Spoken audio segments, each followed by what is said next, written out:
Meus irmãos, muito boa noite. Minha saudação em nome de Jesus, amém? Prazer muito grande estar aqui com os irmãos para partilhar a palavra de Deus. Queria pedir para alguém, por favor, ligar a luz para me ver todo mundo.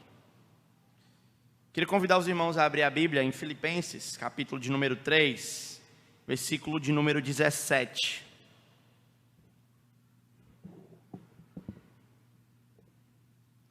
Filipenses capítulo 3, versículo de número 17.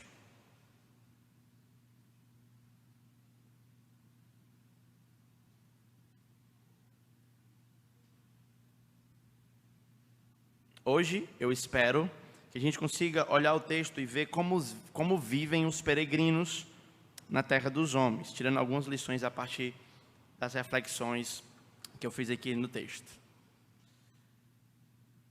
Filipenses capítulo 3, versículo 17. Diz assim a palavra de Deus: Irmãos, sede imitadores meus e observai os que andam segundo o modelo que tendes em nós.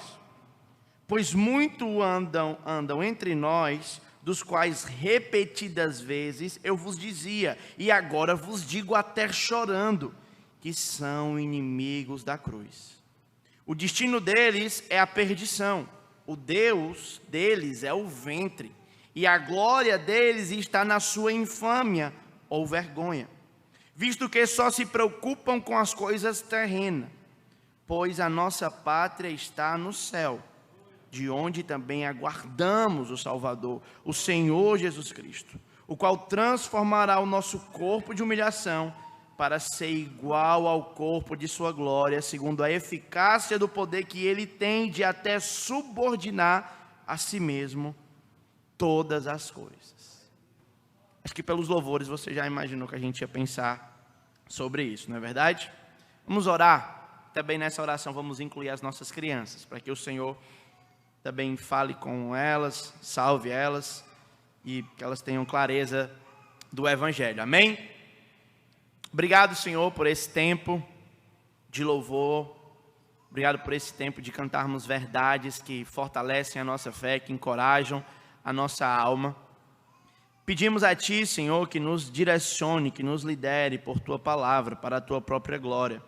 Oramos pelo Paulo e pelas irmãs que estão servindo ali na salinha, que eles sejam direcionados pelo Senhor, para levar com clareza a verdade do Evangelho para as nossas crianças, Senhor. Que o Senhor faça com que elas Te amem, Pai. Que elas cresçam em sabedoria, estatura e graça, para a glória do Teu próprio nome. Fala conosco por Tua palavra, Senhor. Em nome de Cristo é que nós oramos. Amém. Em 2015, vocês me enviaram para estudar no seminário de regime integral. E ali eu tive o privilégio de morar com pessoas de diferentes nações.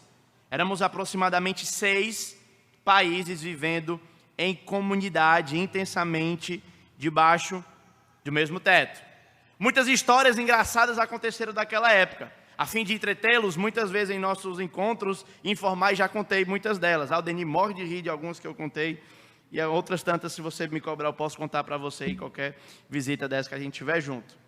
O fato é que contato com pessoas de outras nações ajudam a gente a perceber quão diverso é o mundo que a gente vive. E não somente eu, mas com certeza alguns irmãos aqui, muitos membros da nossa igreja já tiveram contato com outras pessoas de outros países. Alguns de vocês até mesmo já visitaram outros países e até já viveram como estrangeiros em outros locais. Passar tempo como esse, morar com pessoas de fora, nos faz perceber como diferenças gigantescas existem entre a humanidade. Agora mesmo, semana passada, eu estive em Goiás, tive o privilégio de estar ensinando alguns irmãos a respeito de plantação de igreja, encorajando eles em algumas questões do ministério. E lá, no entanto, a gente já consegue perceber algumas diferenças. Por exemplo, eu entrei na casa que me colocaram para ficar procurando armador de rede. E lá eles não têm. Quase que eu instalava lá uns armadores de rede para poder... Como é que vocês vivem aqui sem rede? Um dia que eu vou dormir? Não é? Também, não somente os armadores, mas também o coentro. Lá eles substituem o coentro por salsinha. E o que dá muita diferença no tempero. Mesmo questões não tão distantes como essa, mas estados diferentes, lugares diferentes mostram a diferença, a transculturalidade que nós temos no mundo dos homens. Um ponto interessante é que ser estrangeiro nos faz enxergar o lugar onde nós estamos de uma perspectiva externa, nos dá a capacidade de analisar a cultura do lado de fora. O Iwin, uma ex-muçulmana da Indonésia convertida ao cristianismo, com quem eu tive o privilégio de conviver, certa vez estávamos num culto e o dirigente do culto orientou que nós abraçássemos pelo menos 2 pessoas. A música já estava quase acabando, eu já tinha passado dos 15 abraços, e ela, oxe menino, brasileiro gosta de abraçar, não é? Não sei como é que vocês não conseguem tanto abraço desse jeito. Ele falou só 3, e brigando com muita intensidade. Ela observava aspectos da nossa cultura, aspectos do nosso relacionamento, que nós mesmos naturalmente não perceberíamos. Certa vez, um estrangeiro falando do nosso país, ele disse que nós temos hábitos estranhos. Por exemplo, quando 2 amigos se encontram na rua, eles falam, que bom te encontrar. O outro responde, é muito bom também. Então eles falam, vamos nos encontrar, vamos marcar para a gente se ver com mais tempo. E esse encontro nunca acontece. Eles nem mesmo trocam telefone. Ele fala que no Brasil nós temos hábitos tão estranhos como comer frango com garfo e faca, e ele acha isso uma coisa muito complicada, dizendo que o país, mesmo sendo um país tão grande, por que vocês têm garagens tão apertadas? E aqui no Brasil eles têm um órgão chamado Detran, mas eu prefiro nem falar sobre ele. O fato é que estarmos acostumados com a nossa cultura, estarmos acostumados com a realidade que a gente vive, nos faz perceber ou deixar de perceber algumas dimensões. É mais ou menos assim que nós vamos olhar o texto dessa noite, como alguém que é estrangeiro. E quando eu falo de estrangeiro, eu não estou dizendo que você não é brasileiro, mas em última instância, nós não somos, de fato. O Amon, alguns meses atrás, nos ensinou como cristãos vivem na Babilônia e ainda assim permanecem fiel ao Senhor. É claro que se nós olhássemos as nossas certidões de nascimento, a nossa naturalidade da identidade, facilmente nós nos identificaríamos como brasileiros. Mas, de fato, olhando para a Escritura, nós somos chamados a entender a nossa própria realidade a partir como cidadãos não daqui, mas cidadãos celestiais. Porque, na verdade, o nosso tempo no Brasil, o nosso tempo no mundo dos homens é um tempo limitado. É um tempo que está circunscrito a uma época cronológica limitada. Talvez o mais velho de nós vai viver 100 anos. E assim nós vamos partir para o nosso lar eterno. Olhando para o texto de hoje, eu quero ver com vocês como vivem os estrangeiros. Primeiro, Paulo fala no versículo 21, e aqui eu não vou seguir geralmente a lógica, eu vou tentar passar por alguns textos e você tentar ser breve na nossa reflexão dessa noite. Ele fala então que a pátria dele, no versículo 20, pois a nossa pátria está no céu. Isso é interessante olhar porque geralmente quando se fala de patriotismo, nós estamos falando a nação que a gente está vivendo, que nasceu, que somos naturais, e então nós somos inclinados a destinar o nosso amor, a nossa devoção, a nossa esperança àquilo que acontece aqui. Mas olhar para o texto de Filipenses capítulo 3, versículo 20, deve gerar em nós um total ceticismo político, irmãos. Um total ateísmo político. Nós vivemos como estrangeiros em um país os dominadores do nosso país, os governantes do nosso país são todos caídos. A direita é caída, a esquerda é caída. E qualquer governante que se levantar para governar a nossa nação não terá capacidade de trazer a redenção necessária à igreja.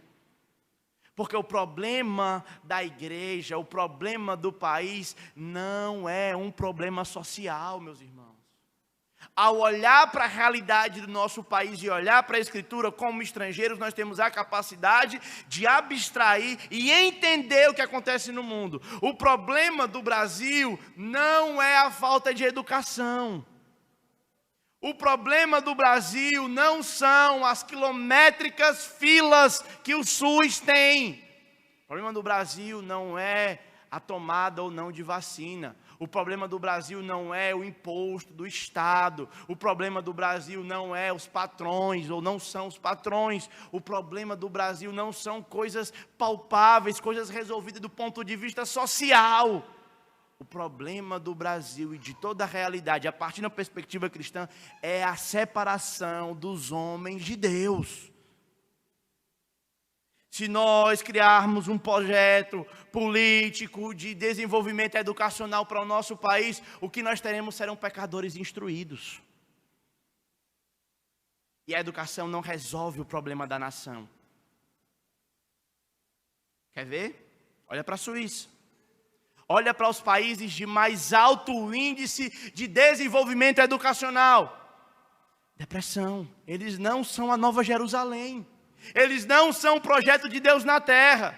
É melhor que o Brasil? Alguns vão dizer que sim. Outros talvez vão dizer que não.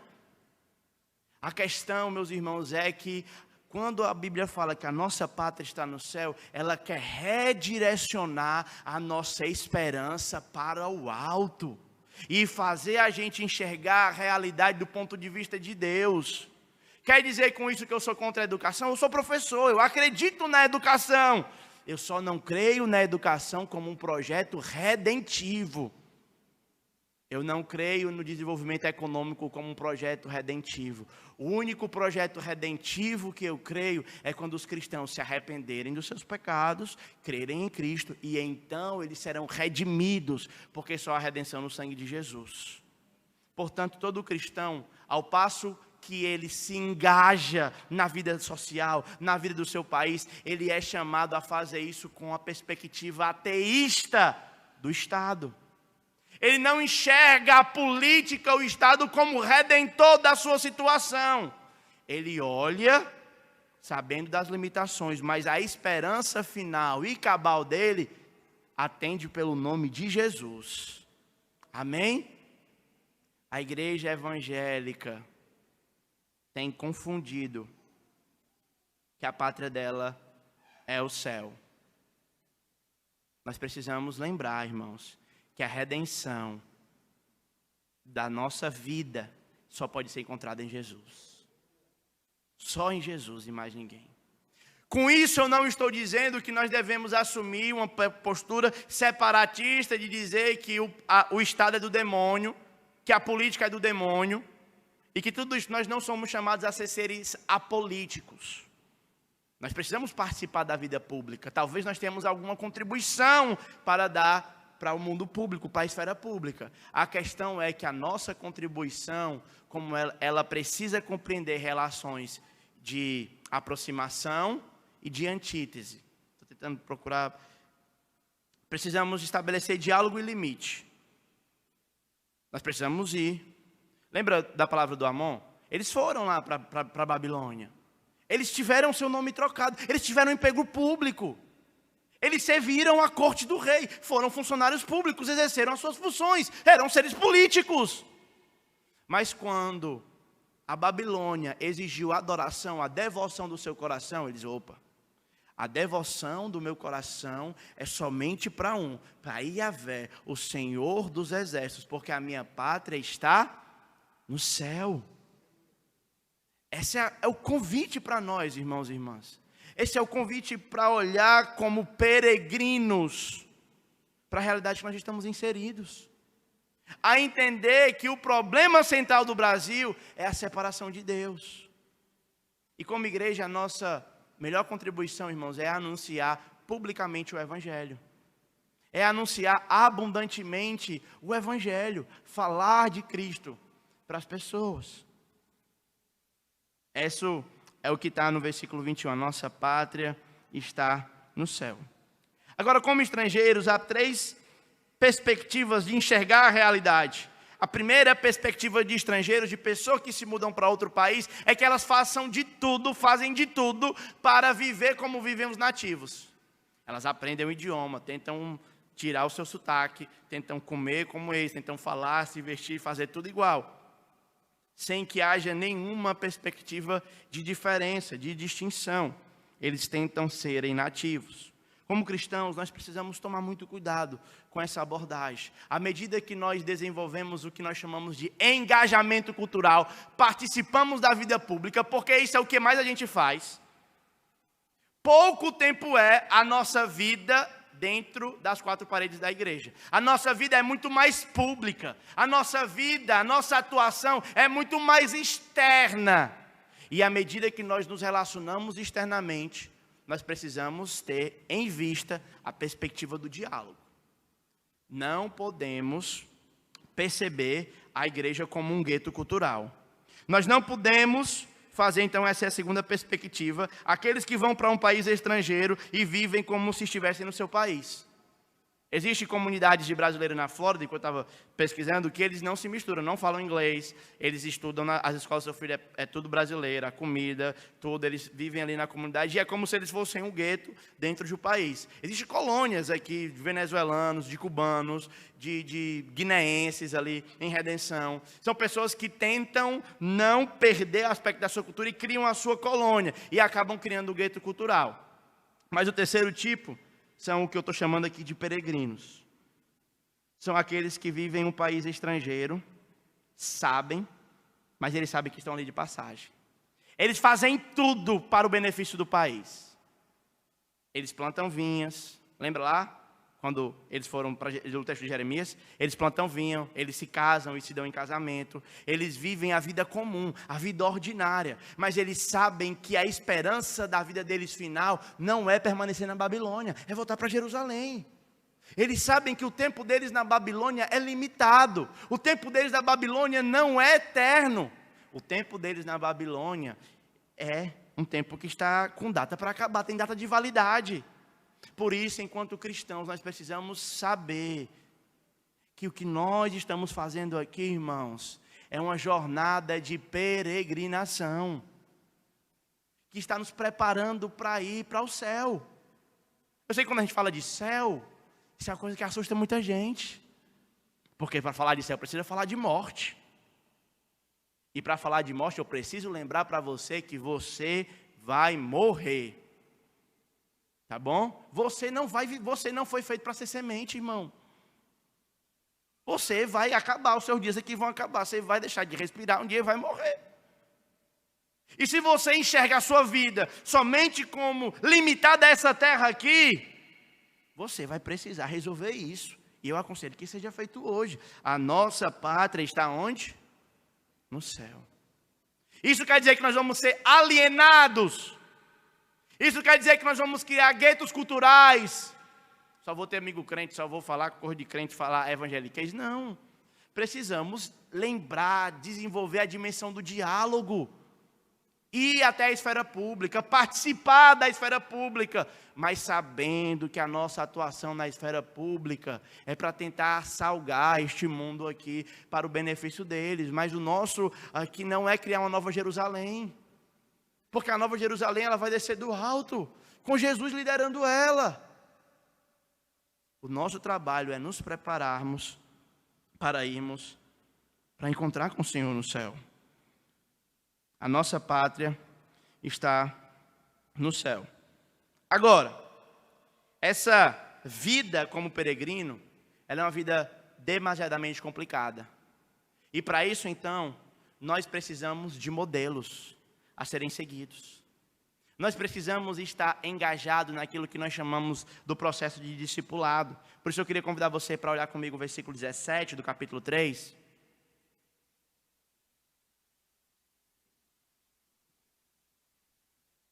Quando o apóstolo Paulo se apresenta como um modelo.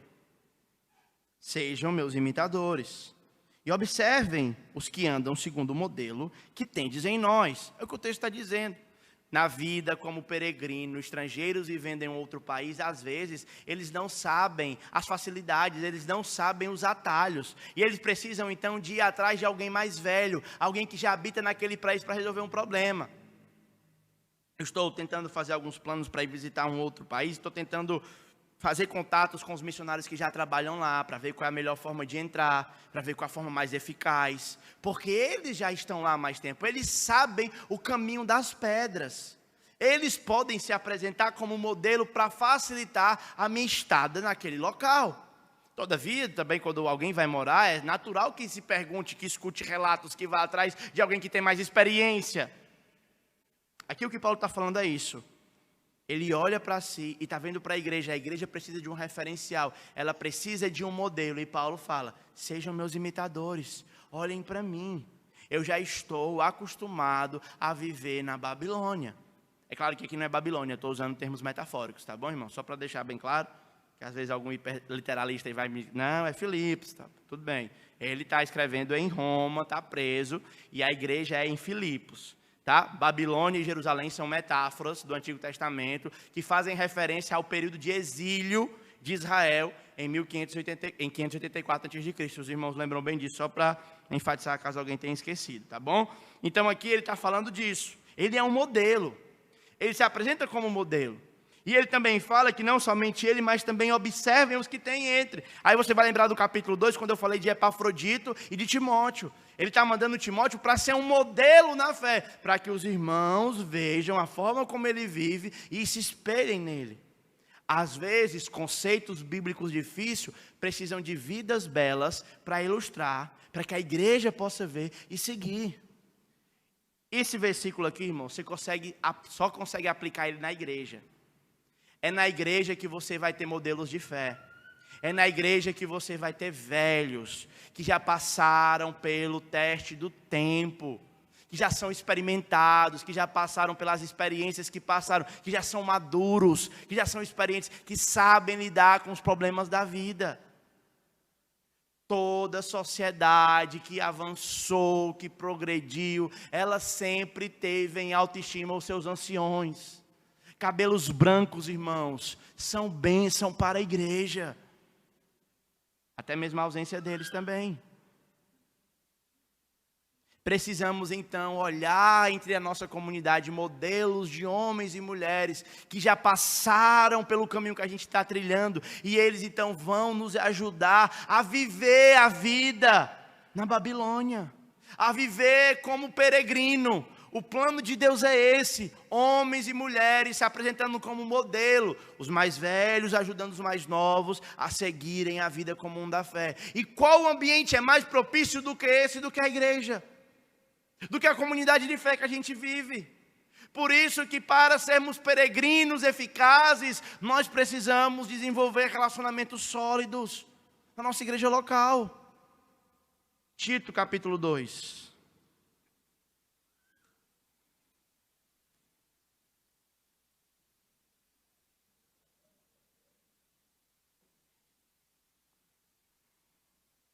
Tito capítulo 2, muito fofo. Versículo 1. Tu, porém, fala o que convém a sã doutrina. O que é que convém a sã doutrina? Aí ele vai dizer o versículo 2.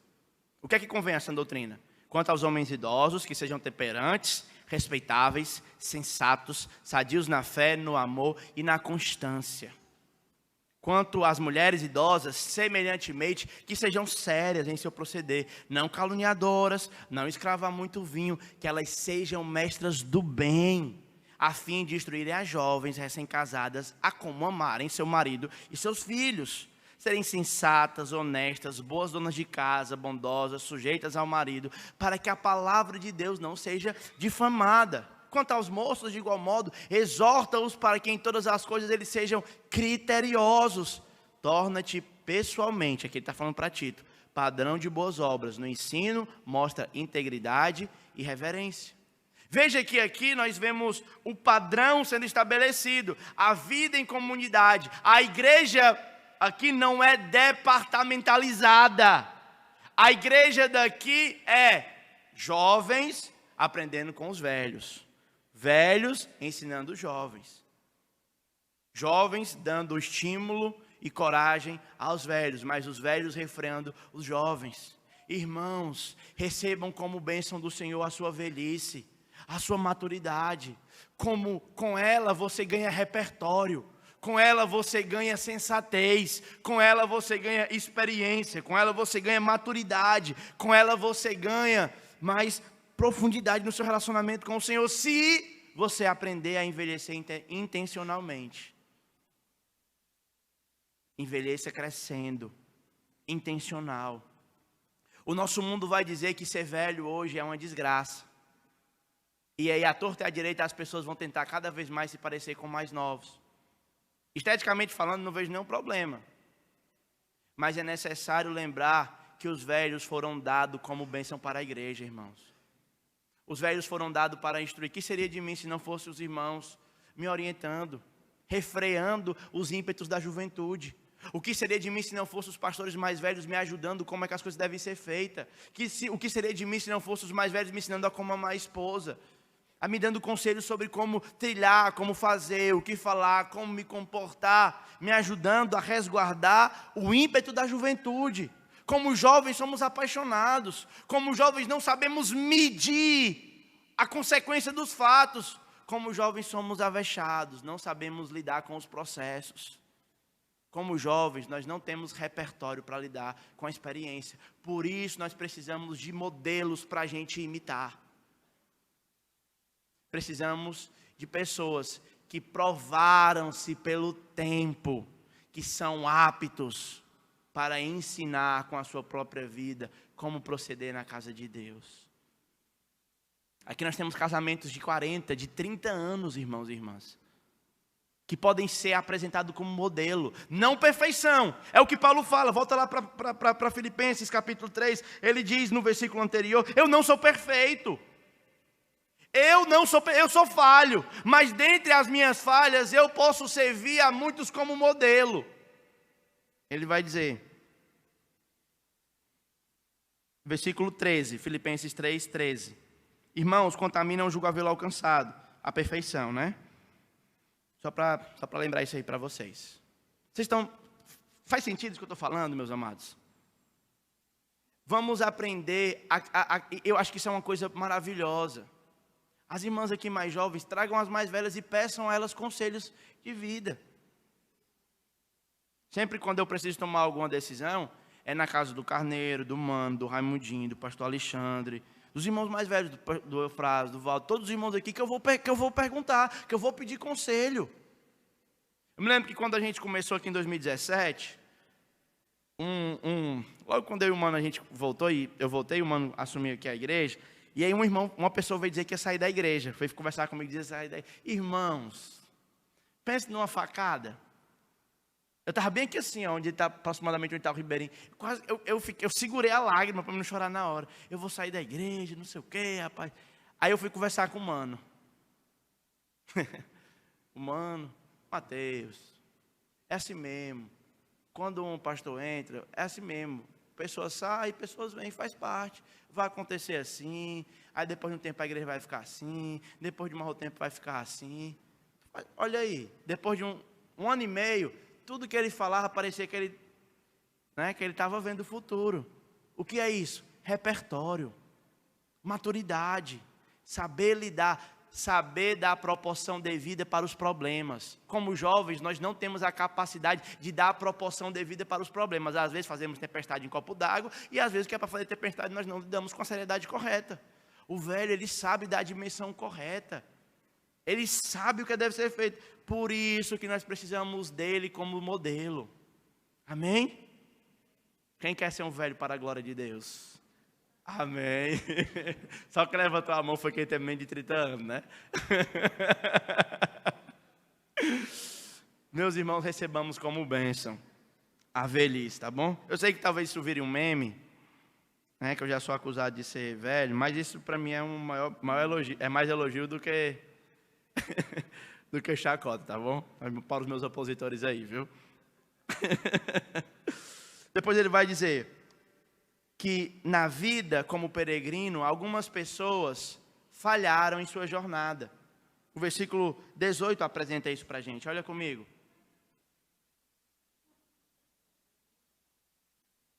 Filipenses 3,18.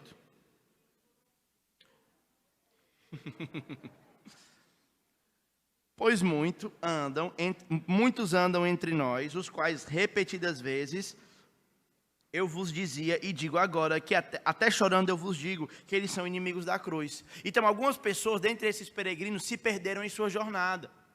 E por se perderem em sua jornada, se tornaram não inimigos de Paulo, não inimigos da igreja, não inimigos do povo de Deus, eles se tornaram inimigos da cruz. E a primeira coisa que nós precisamos entender aqui é que na peregrinação da vida cristã não existe neutralidade. Quem não é por nós, é contra nós. Quem não ajunta, espalha, foi o que o Senhor falou. Muitas vezes nós vemos pessoas que falam que são amigas do Evangelho. Não querem a Cristo, não querem compromisso de servir uma igreja local, mas não tem problema, elas são amigas do Evangelho. Amigos do Evangelho, inimigos da cruz. Com Jesus é tudo ou nada, irmãos. Quem não ajunta, espalha. E nós precisamos entender essa relação. Quem não faz parte do povo de Israel indo para Jerusalém é da Babilônia, ou é cananeu, ou é das outras nações. Isso não nos faz melhor, ontologicamente, valor melhor. Claro que não. Somos todos iguais, somos todos criados à imagem e semelhança de Deus. Mas é necessário haver essa dimensão para que nós sejamos intencionais em nosso processo de evangelização. Algum tempo atrás, não me lembro quantas semanas, nós falamos sobre a salvação somente em Cristo, somente através de Cristo. E naquela ocasião eu quis encorajar os irmãos, na verdade, domingo retrasado, sem ser o passado retrasado, a lembrar que a salvação é só através de Jesus, e nós precisamos oferecer Jesus para essas pessoas, para que elas possam então fazer parte do povo de Deus. Agora nós vamos olhar algumas características dos inimigos da cruz. A primeira questão aqui dos inimigos da cruz é que o destino deles é a perdição. E aqui a palavra pode ser entendida de duas perspectivas. Primeiro, que o destino final deles é a perdição. Eles vão passar pelo trono branco. Você lembra lá da aula de EBD que você teve há muito tempo atrás? Tribunal de Cristo, juízo dos crentes para galardão. Grande trono branco, do juízo daqueles que não creram em Jesus para serem lançados no lago de fogo.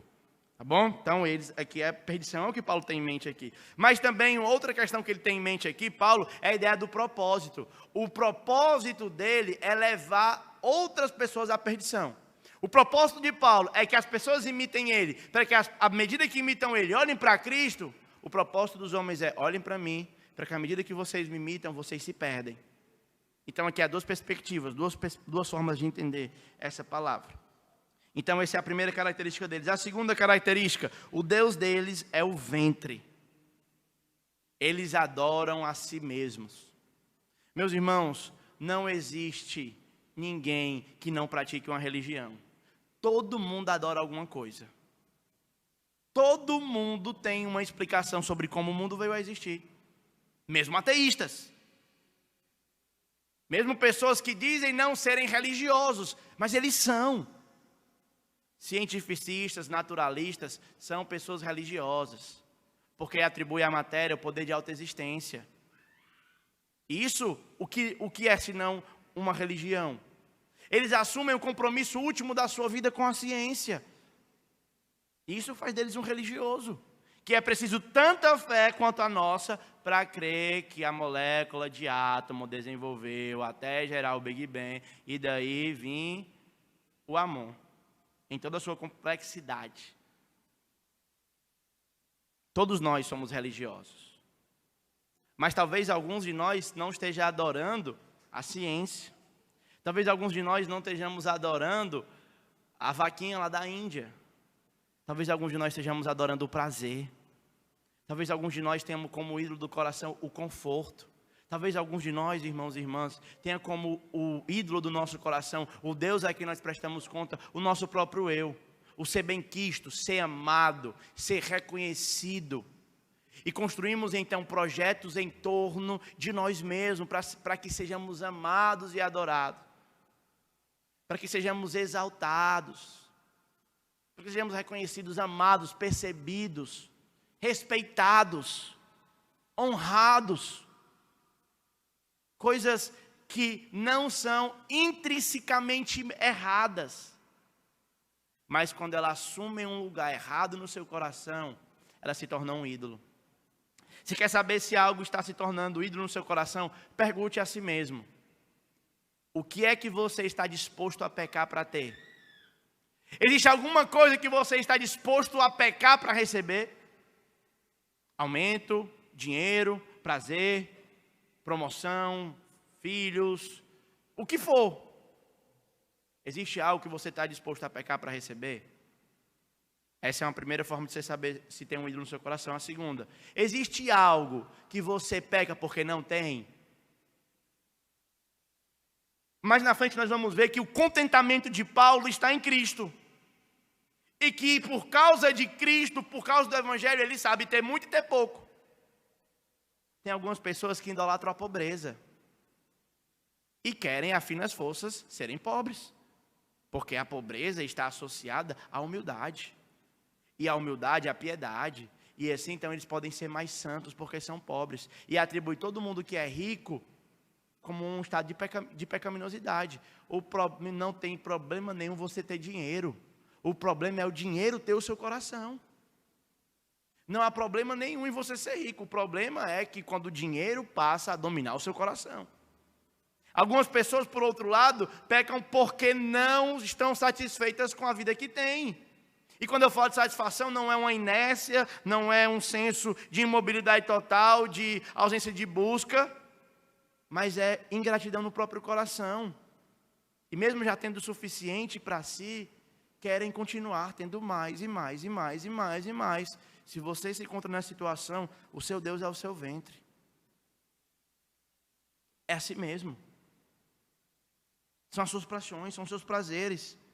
E isso lhe coloca no estado de inimigo da cruz, é o que o texto está dizendo. Depois ele fala: a glória deles está na sua vergonha. Ou seja, aquilo que eles se envaidecem, Paulo disse: a única coisa que eu vou me envaidecer é através de Cristo, mais nada. Não é verdade? Eles não. Tem um livro do Santo Agostinho chamado Confissões. Não sei quantos de vocês já leram. Mas ele fala, naquela ocasião, que ele gostava de gloriar-se naquilo que era vergonha para ele. Ele disse que certa vez estava conversando com pessoas que amavam a piedade e queriam ser piedosas. E então ele ficou ali meio desconfortável. Foi para outra roda e as pessoas estavam amando o escárnio. Estavam escarnecendo, falando de coisas que eles tinham feito para a sua própria vergonha, coisas feias. E ele disse que ficou constrangido em parecer mais santo do que aqueles seus colegas que estavam na sua roda.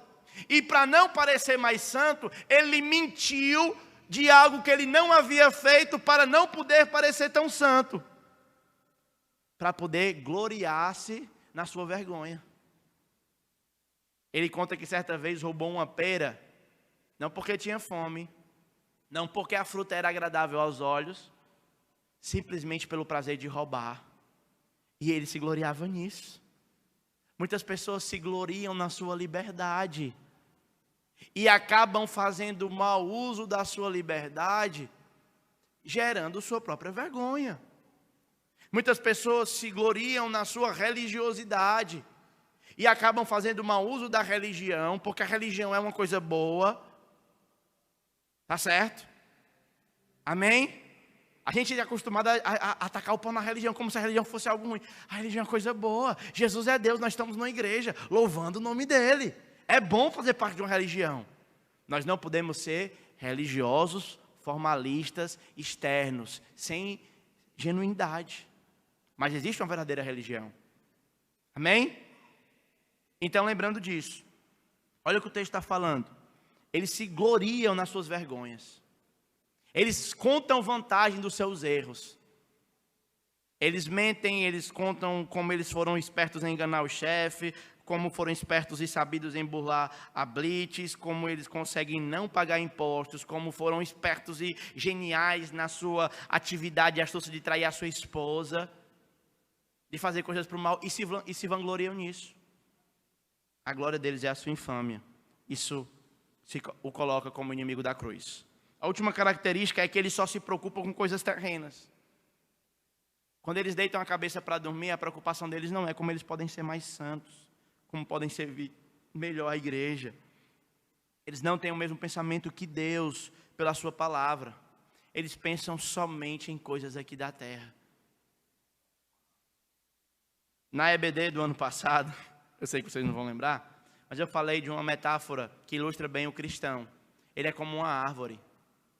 Ele tem as suas raízes fincadas na terra, mas ele cresce para o alto.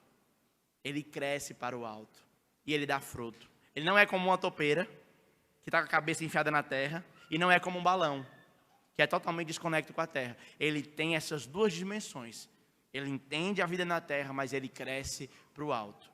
Ele preocupa-se com o estado da sua vida espiritual. Ele preocupa-se em como pode fazer para amar mais o Senhor, como pode viver determinado texto, como pode aplicar cada texto na sua vida. Mas a pessoa que vive do contrário, ela é inimiga da cruz. Por fim, o versículo 20 e 21, vamos ler mais uma vez, já finalizando, caminhando para o final, aliás. Pois a nossa pátria está no céu, de onde nós também aguardamos o Salvador. Veja, lá ele fala que o Deus deles é o ventre. Agora ele fala, no céu, quem é o nosso Deus? O Salvador. Quem é o Salvador? O Senhor Jesus, o qual transformará o nosso corpo de humilhação para igual corpo de sua glória. Irmãos, essa daqui é uma das promessas mais lindas da Escritura. E eu acho que ela é muito propícia para o tempo que nós estamos vivendo como igreja aqui. A salvação, ela acontece em 3 fases, os irmãos lembram. Acontece primeiro no momento que você crê, chama-se justificação. Nós vimos sobre isso na Reforma Protestante. Quando Deus nos declara justos, Ele justifica os nossos pecados. Então você começa a vida cristã. Depois a segunda fase é a santificação. Quando você deixa de parecer consigo mesmo e passa a parecer mais com Jesus, aí você está santificado. Mas a obra da salvação, ela termina no estágio final, que é a glorificação, que é quando você é removido totalmente da presença e do poder do pecado. E agora você tem um corpo de glória. Tá bom? Então, eu acho que o pessoal diz que se repetir ajuda. Então, vocês podem repetir: justificação, santificação e glorificação. São as 3 fases da salvação. Aqui nós estamos olhando a glorificação, porque os mortos em Cristo serão ressuscitados, e eles ressuscitarão com corpos glorificados. Meus irmãos, minhas irmãs, sabe essa sua dor nas costas aí? Sabe o problema de visão? Sabe as suas limitações? Sabe o seu corpo fraco? As energias se esvaindo? Meus irmãos e irmãs, esse texto deve encher o seu coração de alegria.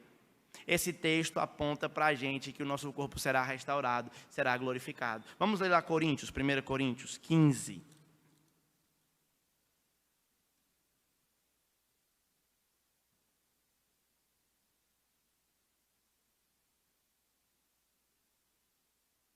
Versículo 35.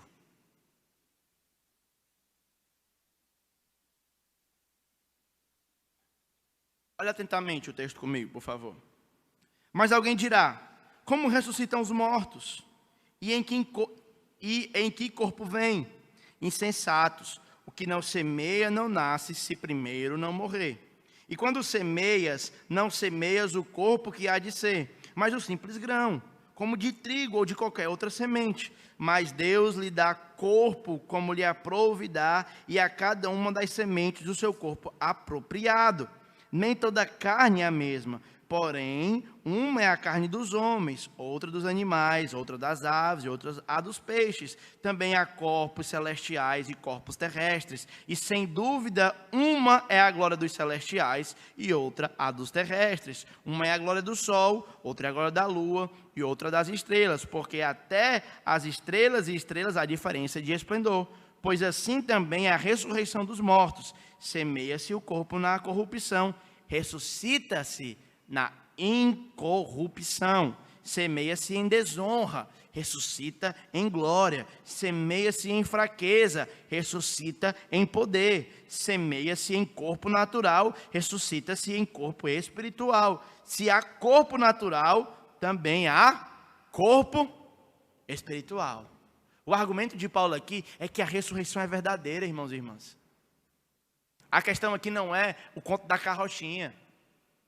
É carochinha, né, que fala? Da carrochinha, nem existe a palavra, né? A questão não é essa, não é uma fábula, é genuíno. Se há corpo material, há também espiritual. Nós ressuscitaremos, irmãos e irmãs. Olha quantas aplicações nós poderíamos fazer disso. Olhe para as cadeiras e vejam os irmãos que entre nós não estão mais aqui, que já se foram, que dormem no Senhor. Eles serão ressuscitados e juntos com eles participaremos do louvor celestial. Olhe para os irmãos entre nós que estão padecendo no seu corpo dores físicas. Eles serão restituídos, serão restaurados. Olhe para você mesmo no espelho. A cada dia o seu corpo se degradando, se destruindo. E você, no dia que for morto, irá ressuscitar. Creia nisso, lembre-se dessa verdade e olhe com esperança para o que Deus tem fazendo na ressurreição. E é no final do capítulo 15 de Coríntios, ele diz: portanto, já que vamos ressuscitar, sejam firmes e constantes, sempre abundantes na obra do Senhor, sabendo que no Senhor o vosso trabalho nunca é vão. Nós seremos glorificados, irmãos e irmãs, seremos restaurados, não haverá mais morte, não haverá mais pranto, nem dor, nem clamor. Por isso é que nós devemos lembrar, pregar para nós mesmos todas as manhãs: a nossa esperança está na pátria celestial. A nossa esperança é lá, não é aqui. Queria convidar o Ministério de Louvor então para cantar a música aí que eles cantaram, que fala da volta de Jesus. Se for possível, é possível? Amém. Enquanto eles cantam, os irmãos vão refletindo sobre isso. Queria encorajá-los a pensar sobre a volta do Senhor. E a pensar não com medo, mas com alegria, como descanso para a nossa alma. Irmãos, vocês estão cansados? Muitos de nós talvez tenham carregado um fardo pesado. Muitos de nós talvez tenham olhado para a vida com desesperança. Acha que não vão dar conta. Mas eu quero dizer para você, nessa noite, que a nossa pátria está no céu, irmãos e irmãs. Que Jesus, o Salvador, ressuscitou. E a semelhança dele, ele foi o primogênito de entre os mortos. Para em todas as coisas termos a primazia junto com ele, para participarmos da sua ressurreição. Irmãos, que conforto, que consolo. Que consolo é poder olhar para alguns rostos que não estão mais aqui, olhando na minha memória, saber que irei encontrá-los, alegres, sorridentes, glorificados, resplandecentes, cheios de vigor, cheios de amor, entoando o Cordeiro, cantando: ao que se assenta no trono e ao Cordeiro seja a honra, a glória, o louvor, o domínio, o poder, a majestade, pelos séculos dos séculos. E como igreja, irmãos, agora pessoas de todos os países constituirão uma única só pátria, a pátria de adoradores, a pátria de servos e servas do Senhor Jesus. Eu queria encorajá-los nessa noite a olhar para essa verdade e caminhar olhando para a nossa pátria que está no céu.